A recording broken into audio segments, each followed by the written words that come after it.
새로운 힘이 깨어나고 모든 것이 무너진다. 엑스맨 다크 피닉스 스페셜 인플루언서 인터뷰에 오신 여러분, 인플루언서분들 다시 한번 준비하신 모든 손 대표해서 제가 감사의 말씀드리겠습니다. 저는 오늘 진행을 맡은 MC 유튜버 이승국입니다. 반갑습니다. 바로 이 자리에 오신 감독님께 먼저 여러분 소개해 드릴 테니까요. 또 격하게, 저는 진행자일 뿐이지만 감독님 들어오실 때 우리 아까 환영했던 것도 조금 더 격하게, 이곳이 굉장히 공적인 곳이 아니다라는 걸 알려드리기 위해서 격하게 한 번 더 소개해 드리도록 하겠습니다. In this room we have the director himself for the movie X-Men Dark Phoenix, Mr. Simon Kimber. Welcome to Korea. Thank you very much.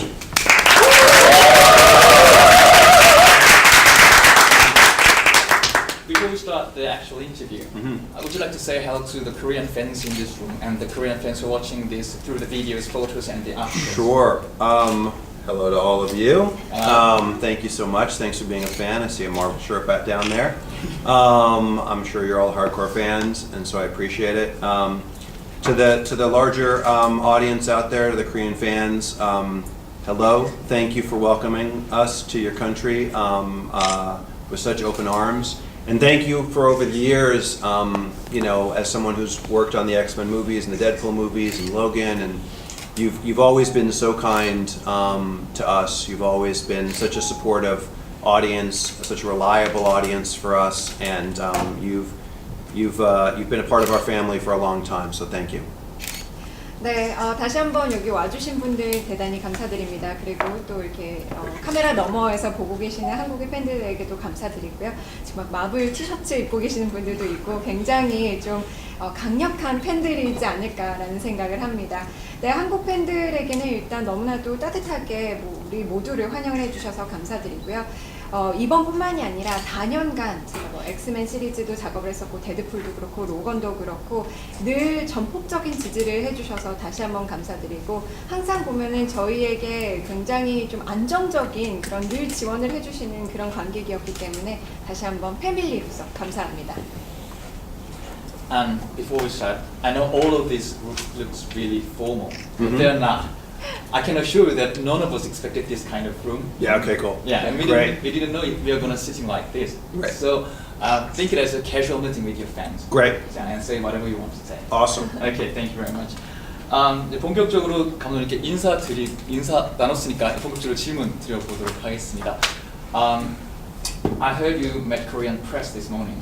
I know you must be quite exhausted, but in fact, including me, all of us are quite famous YouTubers and bloggers in Korea whose main contents are movies.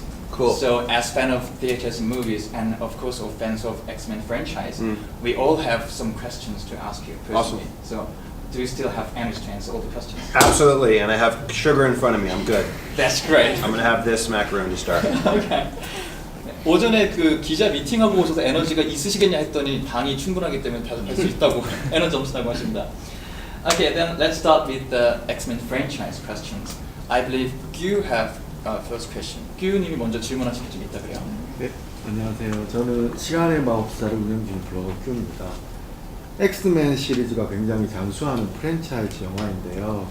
이렇게 오랜 기간 관객들에게 사랑을 받아온 이유가 무엇인지 궁금합니다. So thank you, I'm Q, and I believe that the X-Men series is a very long-lived franchise in terms of the movie series. What is the basic secret behind being loved by so many fans for such a long time? Well, Q, I think it's focus on the characters. I mean, I'm assuming everyone in this room has read the comics, and the comics have such incredible characters, such deep, complex characters, and we have focused, when we've gotten it right, we have focused on the characters first and foremost. And I think that's why it's been such an enduring franchise. 네, 일단 질문 굉장히 감사합니다. 제 생각에는 캐릭터에 집중을 했을 때 정말 많은 사랑을 받을 수 있고 또 오랜 기간 동안 사랑을 받을 수 있다고 생각하는데, 여기 계신 분들 아마 원작을 다 보셨을 거라고 믿고 말씀을 드릴 텐데요. 보시면은 캐릭터들이 굉장히 좀 심오하기도 하고 좀 복잡한 캐릭터들도 많고 그만의 매력을 다 가지고 있습니다. 그렇기 때문에 저희가 제대로 그걸 잘 실행을 했을 때 사람들이 그걸 알아봐주고 또 캐릭터에 집중을 했을 때 그만큼 좀 장수할 수 있지 않을까 생각합니다. But if you think about the characters, when you make a movie, it cannot last longer than 3 or 4 hours, and you have to reduce all the stories. There must be quite many works to make a comical character comes onto the screen. How do you deal with that? Well, I think you try to find what the essence of the character is, and then tell that in as little time as possible, to be as loyal as possible. That one of the things that's been great about being able to tell so many X-Men stories is that we've been able to explore a big arc of these characters that you wouldn't be able to do in one movie. So we've been able to do it in however many movies we've done now. So you've seen sides of Professor Xavier where he's, you know, a young man, a teacher, a leader of the X-Men, a person who has maybe some issues in this movie, and sort of everything in between, you know, a drug addict at one point. Yeah, and so lost his hair in the lost his hair, had hair, lost his hair. So I think you know that's the beauty of being able to tell a franchise over so many years, is that you get to do more than you would if I just had 2 hours to tell the entirety of Charles Xavier. 네, 사실 결국에는 본질을, 그 캐릭터의 본질을 찾는 게 가장 관건인 것 같습니다. 근데 저희 같은 경우에는 뭐 그 말씀하셨듯이 뭐 한 3시간 안에 그거 어떻게 다 보여주냐라고 하셨는데, 최소 시간 안에 최대 효과를 내야 되는 게 저희의 업무이기는 하죠. 근데 저희는 시리즈물이었기 때문에 어떻게 보면 그게 장점이었고, 또 한 영화에는 다 담지 못하는 것들을 여러 편의 영화로 나눠서 좀 보여드릴 수 있었던 것 같습니다.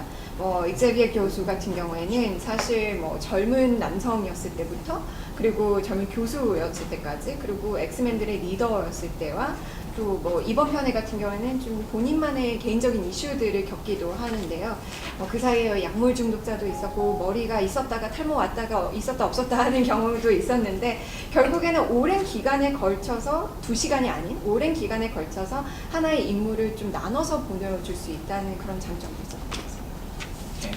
Then let's go a little deeper to the movie, Okay. X-Men Dark Phoenix. We all have seen the footage, and we can see that Jean Grey goes really dark and really strong in this movie. Yes.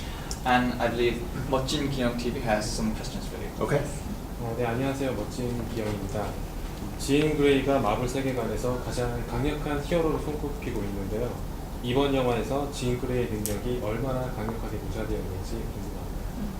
So Jean Grey becomes the most powerful hero of all of the Marvel series of the universe. How powerful is she in this movie? Well, in this movie, she's not only the most powerful mutant, but because of being inhabited by the Phoenix Force, obviously, she's the most powerful creature in the entire galaxy. And that galaxy includes not just mutants and humans, but aliens. It was really important to me in this movie, as opposed to the other time the Dark Phoenix story was sort of handled in an X-Men movie, that the cosmic side of it, that the extraterrestrial side of it was present in the film. So this is by far and away the strongest we've ever seen Jean. It's by far and away by far and away the strongest character. I mean, I don't even want to call her a mutant. It's the most powerful character we've seen in an X-Men movie before. And if you know the comic, which you obviously do, that is at the core of it. It's her struggle. What I loved about the comic when I was a kid growing up is that the most powerful creature in the entire world is struggling to control her power. And that struggle, like that core struggle, to me, is what defines the Dark Phoenix story. 네, 일단은 사실 진 그레이가 뮤턴트로서도 가장 강력하기는 하지만, 그걸 더 나아가서 사실 우주에서도 가장 강력한 존재가 되는 겁니다. 이번 편을 보시면은 사실 여기에는 뭐 인간도 들어가고 또 뮤턴트도 들어가기는 하지만 에어리언 외계인도 같이 등장을 하잖아요. 그렇기 때문에 이 꼭 외계인의 요소가 이번 다크 피닉스 때는 꼭 같이 들어가야 된다고 저는 늘 생각을 했었고, 그 모든 것을 다 평정하는 가장 강력한 존재가 진 그레이라는 거였고요. 캐릭터, 이제 뮤턴트라고도 정의를 내리기가 어려운 정도의 강력한 존재가 되는데, 그래서 이만큼 그 강력하고 매력적인 캐릭터에 좀 집중을 하고 싶었습니다. 근데 원작을 아시겠지만 사실 그게 이번 편의 또 핵심이고요. 제가 원작을 그만큼 또 사랑했던 이유 중에 하나가 전 우주에서 가장 강력한 존재로 알려져 있는 진 그레이가 스스로의 그런 파워를 컨트롤하기가 너무 어려워서 그 고군분투하는 고통스러워하는 그 모습이 저는 또 이 이야기의 핵심이었다고 생각합니다. And I believe about the Dark Phoenix saga from the comics, I believe Chong has the next question. 네, 안녕하세요. 블로그 청우입니다. 다크 피닉스 사가를 그 영화에 접목하시면서 방대한 내용을 어떻게 접목했을 때 어떤 점이 가장 힘드셨는지 궁금합니다. So while you were incorporating the Dark Phoenix saga into a 2-hour movie, what was the most difficult part? Well, the most difficult part was I really wanted this movie to be Jean's story and her struggle with the Phoenix Force. And I wanted to focus this movie on her and then on the impact her lack of control and becoming destructive had on the X-Men as a family. And as a result, what I felt like was there's elements from the original saga that you all know, that like the Hellfire Club, like some of the Lilandra, Charles love story, that I felt would take away from the amount of focus I could put on Jean's character. And so the toughest thing when you're adapting a comic book that's a massive saga that maybe wants 4 movies to tell as opposed to 1 movie, the toughest thing is deciding what you're not going to include rather than what you are going to include. And so, yeah, there's things that if this was a 10-hour TV series on Netflix or HBO, there'd be a lot of other subplots that I would have included. But in this one, since I really wanted this to be a singular experience, I really wanted to focus on Jean. 사실 영화에서 제가 가장 좀 보여주고 싶었던 부분이 이제 진 그레이의 모습과 그녀의 캐릭터와 또 그 강력한 힘을 받았음에도 불구하고 그거를 잘 통제를 못하는 그녀만의 고통을 좀 보여주고 싶었거든요. 완전히 그냥 전적으로 이번 영화는 진 그레이의 영화이다라고 할 수 있을 만큼 그녀에게만 저희가 포커스를 하고 싶었던 겁니다. 그리고 거기에서 얼마나 이제 통제권을 잃는지, 그 통제권을 잃어버림에 따라서 그게 엑스맨들에게 어떤 영향을 미치는지 그런 걸 다 보여주고 싶었어요. 그래서 사실 그 다크 피닉스 사가에서 나오는 요소들이 다양하게 그리고 재밌는 사랑받는 요소들이 굉장히 많습니다. 뭐 헬파이어 클럽이라든지 아니면 찰스의 그런 사랑 이야기라든지. 근데 결국에는 가장 어려웠던 부분이 한 4개의 영화에 걸쳐서 보여줘야 하는 스토리 라인을 하나에 담는 게 그만큼 어려웠던 거고 결국 뺄 거 빼는 게 가장 좀 어려웠던 것 같습니다. 이게 만약에 한 10시간짜리의 시리즈물로 뭐 넷플릭스라든지 HBO에 담을 거였으면 더 많은 이야기들을 할 수 있었겠지만 일단 영화 한 편이기 때문에 좀 선택과 집중을 해야 됐던 거죠. And answering the questions, you mentioned Phoenix Force once or twice, Yeah. and the Minotaurs has some questions about the Phoenix Force. Cool. 네, 안녕하세요. 그 미노타우로스 채널을 운영하고 있는 미노타우로스입니다. 먼저 그 푸티지 시사회 영상을 봤습니다. 정말 잘 봤습니다. 그 푸티지 시사회 영상을 보니까 그 액션 장면이 굉장히 그 액션 시퀀스들이 굉장히 조밀하게 잘 구성되어 있는 것 같아서 정말 좋았는데요. 그 장면들을 보다 보니까 짐 그레이가 그 피닉스의 선택을 받는 것 같다는 그런 연출이 있었다고 저는 좀 느껴졌거든요. 피닉스 포스가 선택한 사람이 굳이 짐 그레이인 이유가 따로 있었을까요? 영화 속에서. 네. So I'm Minotaurus, in charge of the Minotaurus channel. I actually saw the footage before we came, and I love the action sequences. They're very tight and they're very well planned out, and I love them. But I kind of felt that Jean Grey was actually selected by the Phoenix Force. It seemed to me that she was. Out of all of the characters, why was it Jean? First of all, I feel like I want to take a picture of you, but I'm not going to. It's like you're like the Korean Cyclops. 제가 이거 안 보는 이유가 있어요. 이걸 There's a reason 벗으면 he's not taking it off. 이걸 벗으면 여기는 모두가 위험해지기 때문에. Yes, that's exactly the reason why I'm not taking it off. Everyone will be You'd at be risk. destroyed. No, I appreciate it. I listen. I assumed that was the reason. 네, 그래서 감사합니다. 네, 안 벗어주셔서. 네, 히어로의 자세죠. That's actually the role of a hero. Yeah. Thank you. Appreciate that.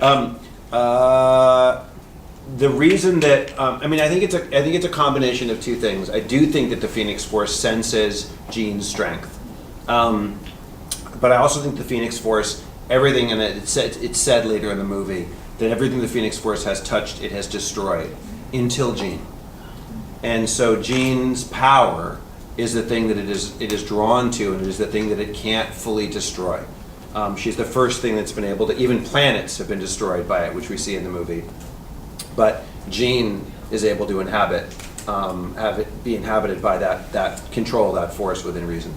And the reason why that it was drawn to her is because of that strength. It's because she's the most, I mean, you know the comics, she's the most powerful mutant in all of the comics. And so the Phoenix Force has just never come up against something that is as powerful as Jean. 사실 이유는 두 가지가 있다고 생각을 합니다. 이제 첫 번째는 뭐 맞는 것도 맞아요. 그러니까 피닉스 포스 자체가 그녀의 힘을 어느 정도 원동력을 느끼고 선택을 한 거이기도 하고요. 네, 나중에 차후에 영화에서도 나오지만 그 지인을 만나기 전까지 피닉스 포스는 모든 것을 다 파괴해버렸다라고 나오거든요. 근데 이게 행성조차도 파괴를 할 수 있는 그런 힘이었는데 지인의 그런 파워에 어떻게 보면 끌려서 이건 뭐지? 하고 신세계라고 생각을 해서 그렇게 선택을 한 거고요. 또 지인 같은 경우에는 그 포용력을 어느 정도 가지고 있을 만큼 그만큼 그녀가 굉장히 강력하기 때문에 그걸 받아줄 수 있었던 것 같아요. 그래서 결국에는 그 원래 뮤턴트 중에서도 가장 강력한 존재이다 보니까 그 피닉스 포스가 그걸 알아채고 선택을 한 거죠. Yeah, about the film in the movie, Guy has next question for us. 저는 영화 음악을 운영하고 있는 가엘입니다. 이 다크 피니스를 촬영하면서 가장 기억에 남았던 에피소드와 그다음에 촬영하면서 가장 기억에 남았던 그러니까 가장 촬영하면서 가장 힘들었던 부분 있었으면 말씀 좀 해주시죠. 네. So I'm Gail, and I manage scores, movie scores. What was the most memorable episode among the Dark Phoenix while you were shooting? And on a sideline to that, what was the most difficult scene, or what was the most difficult experience you had while filming? Without giving anything away, probably the most memorable for me is the last scene of the movie, which we actually shot last. It's rare to shoot in order, and the rest of it wasn't in order, but that was. And it's not a big scene. It's just between two characters that I've spent a lot of my life with now, without giving anything away. And because I knew that this was the culmination of this cycle of X-Men storytelling, it being the last scene in the movie and ending with actors who have become real parts of my life, and characters who become even more entrenched in my life, it was a very emotional day for me as a director. 가장 기억에 남는 씬 같은 경우에는 스포일러를 드리지 않고 말씀을 드리자면은 마지막 씬입니다. 보통 저희가 영화 촬영을 하다 보면 이게 순서대로 찍는 게 거의 흔치 않은데 이번 같은 경우에는 진짜 실제 마지막 씬을 마지막에 저희가 촬영을 했었거든요. 그래서 뭐 그렇게 대단한 씬까지는 아니겠지만 그래도 제 인생에 지대한 영향을 미쳤던 두 명의 캐릭터 그리고 두 명의 배우들과 함께 촬영을 했던 거고 이게 어떻게 보면 막신이자 또 저희 전체 엑스맨 시리즈의 종착역이었던 거기 때문에 굉장히 저한테도 의미 있었고 또 저와 너무나도 많은 시간을 같이 보냈던 배우들과 함께 할 수 있게 되어서 좀 감성적인 그런 And the hardest for me was probably one moment, which is, and you've seen in the trailer, so this isn't a spoiler, when Magneto comes through the door and that subway car comes behind him. That's a real subway car. I tried to shoot as much of this film in camera real as possible. So we had a real size 4,000-pound subway car on a rig that would slide behind him. We had explosives in the building around him so that when it came crashing through, they would explode, the wall would explode around him. And it was supposed to stop 6 feet behind Michael Fassbender, but it slid and stopped about 6 inches behind Michael. And actually some of the wreckage that you see fall down around him is unplanned, just real wreckage where we destroyed the set. And that was very stressful. Yeah. And we actually felt that because it looked dangerous in the scene. And only Michael Fassbender, of anybody among us, would have a train that's out of control, 6 inches behind him and not even blink. 네, 많이들 알아들으신 것 같지만 그래도 통역을 해드리겠습니다. 저희 가장 힘들었던 순간은 트레일러에 나왔기 때문에 이건 스포일러가 아닌 걸로 일단 해서 말씀을 드리는데 매그니토가, 그러니까 마이클 패스벤더가 그 문을 통과를 하는데 그 바로 뒤에 저희 지하철이 같이 딸려오는 씬이 있죠. 그게 실제 지하철이거든요. 4,000파운드나 되는 실제 지하철을 저희가 리그에 실어서 그게 같이 딸려오는 장면이고, 그 다음에 벽면에 저희가 폭탄물을 설치를 해서 이게 통과를 하자마자 같이 무너지는 장면이에요. 근데 어느 정도 저희가 통제를 해야 됐는데 이게 통제가 되지 않아서 원래 예정대로는 그 지하철이 한 6피트 정도 뒤에 멈춰야 되는데 이게 리그에 실어져 있다 보니까 계속해서 가더라고요. 그래서 결국에는 이게 어떻게 됐냐면 한 6인치 정도 떨어진 상태로 그냥 그제서야 어느 정도 제동이 되었던 경우였습니다. 근데 그 뭐 위에 있는 그 설치물이라든지 이런 벽면이 그 마이클 파스벤더 위로 떨어지기도 했었고 했는데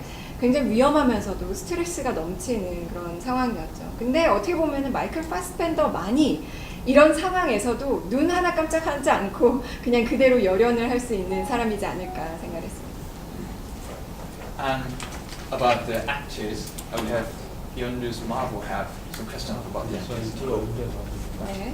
저는 촬영 현장 얘기가 나왔었는데 전 촬영 현장에서 혹시 분위기 메이크를 담당했던 배우가 일단 So now that we're talking about the staff and the crew and the scenes, actually YouTuber Yundu's Marvel, who actually steals the scene when it's offset? Who actually Good creates question. the ambience? Is that Yundu, like Yundu from Guardians of the Galaxy? Very cool. Off camera, I would say the person that steals the scenes is not somebody you would maybe expect. It's Jessica Chastain. Because Jessica's a real practical joker, so she likes to play practical jokes on the cast, and she's always kind of the silliest, even though she seems and is very serious on camera. 사실 예상하지 못하셨겠지만 제시카 차스테인이 굉장히 좀 분위기 메이커이고 농담도 엄청 잘하시고 굉장히 좀 까불까불한 성격입니다. 근데 실제로 온세트로 딱 가면은 엄청 진중하고 그렇게 안 생겼잖아요. 그럼에도 불구하고 굉장히 농담을 좋아하는 것. And about Jessica Chastain's character, Yeah. I believe Arunian has next question.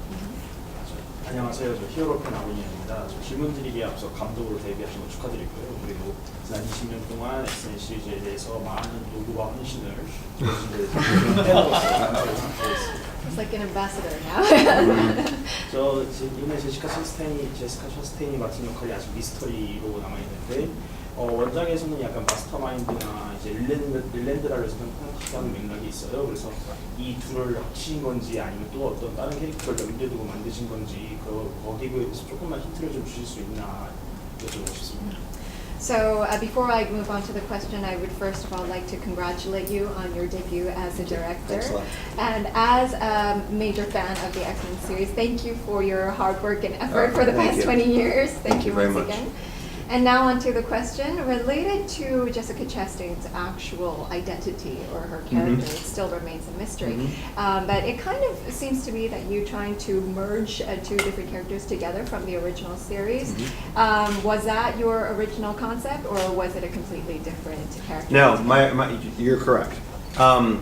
My concept was, if I were to make it, like I was saying before, if I were to have the entire Hellfire Club story with Mastermind, with Jason Wingard, the entire Lilander story and the Shi'ar and her relationship with Charles, there just wouldn't be enough movie left for the Jean story. And so what I wanted to do to stay true to the essence of the comic and pay homage to the comic was merge those characters into a single villain in the movie who could operate somewhat like Lilander with some of Lilander's backstory, somewhat like Mastermind with some of Mastermind's powers, and a couple other characters that from the Dark Phoenix saga over the years that we brought to it, and then also some originality as well. But it is a combination of different inspiration from the Dark Phoenix saga. 네, 맞습니다. 일단 질문 감사드리고요. 해파이어 클럽에 대해서 아까도 말씀을 드렸지만 사실 거기 안에 있는 요소들도 담아내고 싶었지만 시간 관계상 못했다라고도 말씀드렸고 릴랜다 부분도 마찬가지인데요. 사실 그렇게 모든 걸 다 담아내면은 이제 지인의 이야기를 충분히 담아내지 못할 거라고 생각을 했었기 때문에 그리고 또 이 엑스맨 마지막 편에 대한 본질적인 그런 오마주를 하기 위해서는 뭔가 하나에만 좀 선택과 집중을 해야 된다고 생각을 했습니다. 그래서 여러 가지 악당들을 한 명에다가 제가 이렇게 이걸 다 섞어서 담은 거고요. 릴랜더도 일부 보여지고 마스터마인드도 일부 보여지고 그 외에도 다른 악당들의 모습들, 면모들도 같이 나오기도 합니다. 그리고 뭐 없었던 새로운 좀 도창적인 악당의 모습들도 나오기도 합니다.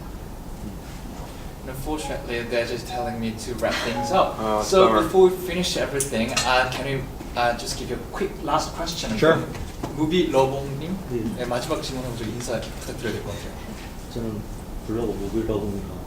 저희가 들 질문은 엑스맨 시리즈의 피날레를 장식하기는 막중한 임무를 맡으셨는데 영화의 개봉을 앞두고 이 시리즈가 관객들에게 어떻게 기억되기를 원하십니까?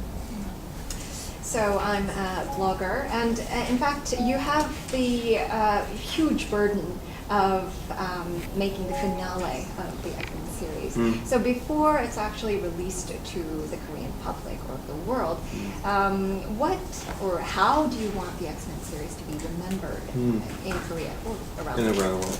I mean, I guess I'd want it to be remembered as a franchise that Bryan Singer started, that changed the way superhero movies or comic book movies were treated. That they were treated seriously, as seriously as any other kind of genre, first and foremost. And then the other part I'd want people to remember and hold on to is that it's a franchise about outcasts and outsiders, people who are different, who come together to form a family. And that I feel in some ways I've been a part of that family since I was a kid reading the comics. I've become a real part of that family in making the movies, you know, with these actors and with the crews. And the fans have become a huge part of that family because we think about you guys as we're making these movies, and your love of these films is what has kept these films alive.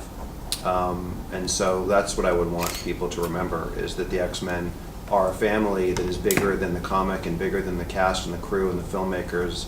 It is inclusive of every fan in the world. And we, every time we release one of these movies and we see fan responses, just going to see the movies, whether they like them or they don't like them, and sometimes you guys are right not to like them. We appreciate it. 네, 일단 제가 좀 어떻게 생각을 했으면 좋겠냐라는 질문에 대해서는 일단 브라이언 싱어 감독이 먼저 시작한 그런 시리즈로 좀 생각을 해주셨으면 좋겠고, 또 전 세계적으로 슈퍼 히어로물들이 어떻게 대해졌는지 그걸 좀 바꿔놓은 영화였으면 좋겠어요. 그래서 조금 더 사람들이 진중한 태도로 받아들여지는 계기가 되었던 그런 영화라고 기억을 해주셨으면 좋겠고요.